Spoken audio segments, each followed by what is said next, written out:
Welcome to Skyline Cycle. Today we're going to be discussing a basic cleaning and lubrication of your bicycle. This is one of the simplest, easiest operations to perform. It's also one of the most overlooked. And when maintenance is overlooked with lubrication and cleaning, that leads to further problems down the road. Good cleaning and simple lubrication will keep your bike going for years to come. Today we're going to discuss cleaning of the bike from back to front as well as lubrication of the bicycle from back to front. The first step that you're going to need to do is to gather your tools. You're going to need a simple degreaser. In this place this is simple green. You're going to need a lubricant to reapply lubrication after you've degreased and cleaned your bicycle. We use an old toothbrush or brush of any sort to get into little crevices to remove grit and grime. We also have shop towels. The difference between shop towels and regular towels is that the edge is hemmed and they won't leave any fibers behind. To begin, we're going to move from back to front on your bicycle with the cleaning agent. Now if you have a carbon bicycle, make sure that whatever you're using to clean does not damage your carbon. You're also going to want to make sure to do this in an area where you're not over carpet or anything that's going to stain your floor, because you will have a little excess dripping. To begin with, just wet the bicycle from back to front. Simple green is a very mild degreaser, and that's what I would recommend generally, unless you have an instance in which you need to take off quite a bit of heavy grease. And then please be careful to select something that's not going to hurt your frame and or your componentry.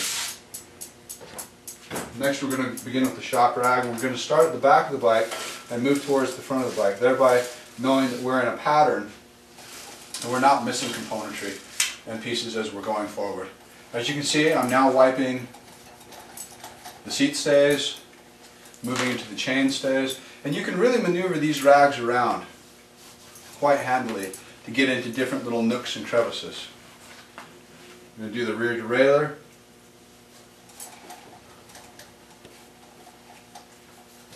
chain stay, top tube, down tube, front derailleur, general wiping of the chain rings, both outside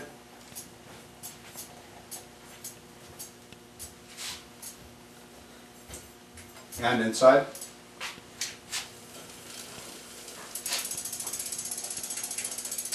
And we're going to move forward to the front fork,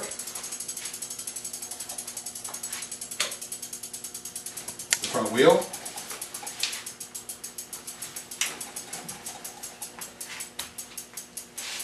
down along the sides of the hub,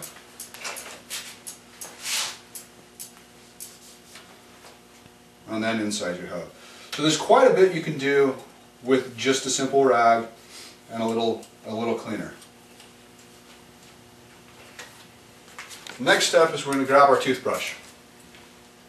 We're going to go around and hit those areas. Hit those areas that are a little harder to get into with just a rag. The areas that the toothbrush is handy for is the rear derailleur. You can brush the pivots, you can brush down along the wheels, kind of really get in these little nooks and crevices. Front derailleur, you can brush grime off, inside, outside, just generally places that you can't reach with your fingers. Along the brakes,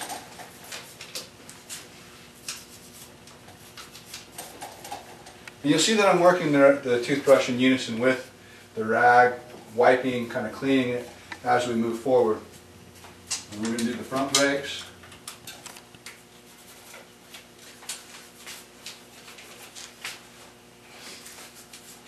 And as you're doing this, the other thing that cleaning and lubrication does is that during this process you're allowed to look at your bicycle and evaluate the parts and pieces. You can see where you'll start to notice indications of things breaking, fatiguing.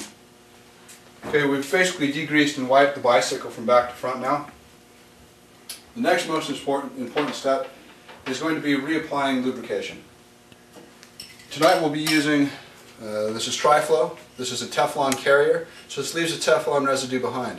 Lubricants such as WD-40 loosening agents do not leave a residue behind, so they're not quite as effective as a lubricant. Lubrication points here. We've got the brake pivots. You've got little pivots here, and you'll see that I'm cupping the componentry with rags as not to overspray. You've got pivots on your front derailleur. Now if you're working on a mountain bike, the overspray becomes particularly important because you don't want to spray any lubrication at all onto your disc brake rotors or onto your pads. Once those have been fouled, you do have to replace them. Okay, so we've gone through and we've hit quite a few points. I'm now going to cycle the brakes, cycle the rear derailleur, cycle the front derailleur. Now you can also put a drop of lube where your cables come in and out of your housing. This will keep your cables moving more freely, as an example. Okay, next we're going to do the chain. Now the Dri-Flow is a general lubricant. What we're using next is Rock and Roll. This is a chain specific. This is not for other componentry. Tri-Flow could work just as easily on the chain. As you lubricate the chain, where you need the lubrication is right down the center of the rollers, or right down the center of the chain. That's the portion of the chain that's doing quite a bit of the work.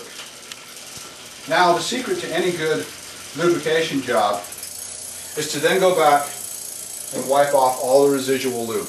Any lube left on here, it's just going to gather dirt and grime and actually increase the wear on your drivetrain. So make sure to go back and wipe off all the lube that you put on.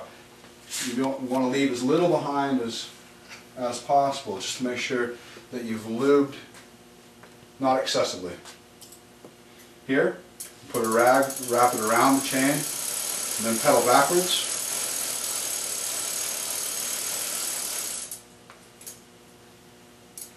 Last step would be checking your tire pressure. Probably want to do this once a week. At this point, you've cleaned your bike from back to front, you've lubricated it, and it's only taken minutes.